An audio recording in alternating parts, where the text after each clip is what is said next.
So this door sample class is what you would have received if we'd been at school towards this part of the semester. This is a recessed panel, red oak door. And what we did is, if you recall, we have a formula for that on a previous video where we applied a dye color after sanding it to 220, raising the grain, knocking that raised grain back down.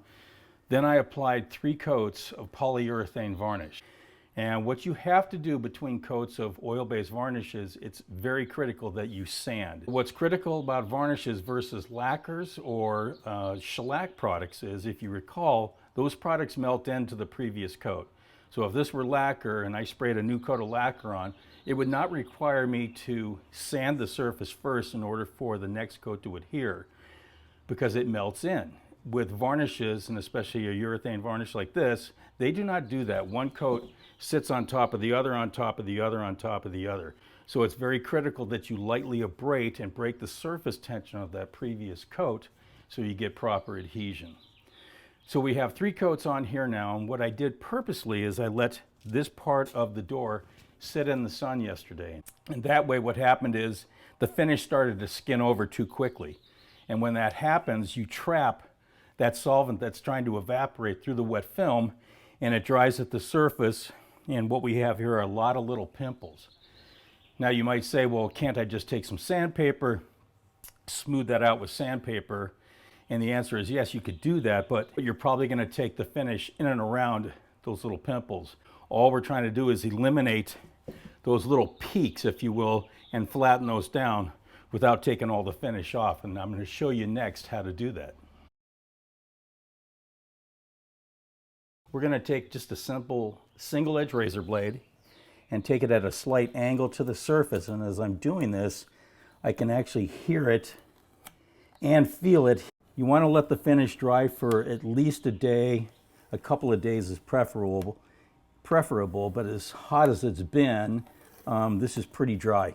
If you notice, I take it end to end. I don't just do it in one little spot. I'm taking it across the entire surface. You don't want to leave a mark from the razor blade, take care of one problem, and then cause a different one. All right, now when I run my finger across here, I can't feel those little mountains anymore, those little peaks. The next thing we want to do is make this feel more like a furniture finish, because right now you need to remember with oil-based varnishes, whether it's urethane varnish like we used or an alkyd varnish, which is a different type of resin, but those types of varnishes dry very slowly. The slower that a finish dries, more airborne particles will attach to a wet film, so the next day when you run your hand over it, it doesn't have that very smooth finish like the lacquer samples that we've done in class, because they dry so very quickly. By the time anything lands on it, that finish is dry already. So how we're going to rub this out and smooth this out, we're going to use 2 things. We have just pure mineral oil that you can buy at the grocery store or the pharmacy, and we have paint thinner. Now this paint thinner is not the VOC compliant paint thinner, and the reason I don't want to use VOC compliant paint thinner is they put acetone in the new paint thinners, the quote-unquote green paint thinners. This does not have acetone. The acetone will bite into the finish and cause more problems than it will alleviate. So we have an equal amount of paint thinner and mineral oil that I've stirred up. We're going to brush this on the surface next. We're going to apply this very liberally to the surface. No right or wrong, just get it on there and slosh it around. Then I'm going to take some of that same mineral oil with paint thinner in it, and you may say, well, why do I add the paint thinner? If it's a small piece that you're doing, you really don't have to, but if it's, say, a tabletop, it's going to make it dry even slower because paint thinner stays wet for almost a full hour. So now we're just going to very gently, with the grain of the wood, we're going to wet sand this so that concoction stays very, very wet. You could use soapy water. There's nothing wrong with that as well. What I like about this is, especially in warm weather, the mineral oil is a non-drying oil. The paint thinner is going to keep it very, very wet, so I don't have to worry about it evaporating. So let's go ahead and start working on the outside of this. Same paper. I'm going to very gently sand this. You don't apply a lot of pressure, you don't need to. And I stop right at the joint right there. I don't want to cross sand it and put a scratch mark possibly into good cross grain mark on it. We're trying to solve a problem, not create one. Now we're going to take a clean cloth and we're going to wipe this thing dry. Now you need to remember too, this rag has paint thinner all over it. Paint thinner dries very, very slowly. It could spontaneously combust, even though it doesn't have linseed oil on it. But still, I would let this dry and hang it out to dry. Maybe put it on a chain link fence or put it into a bucket of water and throw it away, wring it out a week later, let it dry. And then once it is dry, you can legally throw those away without it being an issue. Okay. Now, I want to take the gloves off because I want to be able to actually feel, and very smooth. Now we're down to the last process, but you don't have to do this. Let's say the sheen level was too high for you and you go, no, my client wants it a little flatter looking than that. It's too shiny with a full gloss finish. So what we're going to use, this is called 40 steel wool. And that's the finest steel wool you can buy. It goes up in grade. 3/0 would be coarser, 2/0, and then it goes to number 1, 2, and 3, which would be the coarsest. So we're going to use 4/0 steel wool.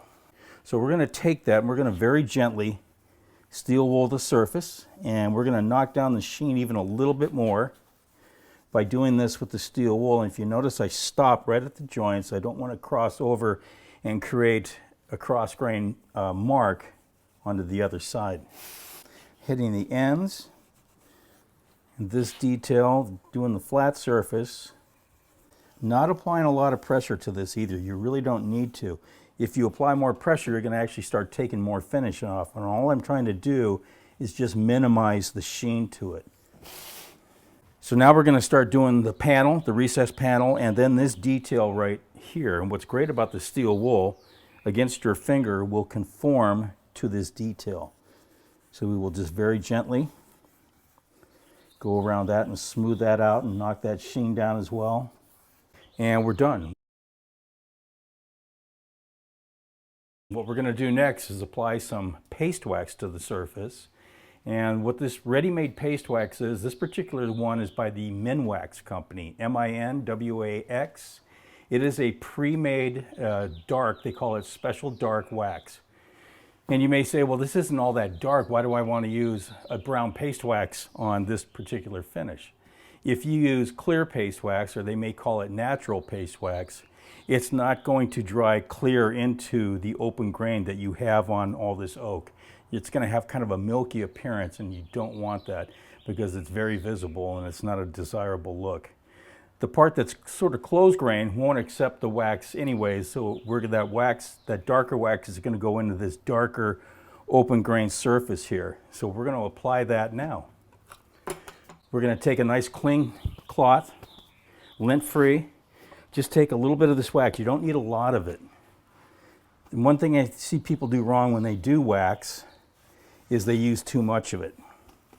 It's just like almost doing your car. You don't need a lot of wax on it because once it hazes over, when it dries, you're going to remove that wax and buff it off. So this particular wax is going to dry somewhat hard. If you used a liquid wax, those type of waxes never dry hard. And you can run your fingers across it. So if you did a tabletop, even though you thought it's completely dry, you can run your fingers across it and you'll see traces of where your hand's been. You won't get that issue with this kind of a wax, with a paste wax. What they do is they make a combination of carnauba wax, which comes from the date palm, and they use beeswax, which obviously comes from bees. They melt these two down, they add colorant to it, like artist oils, like you could buy at an art supply store.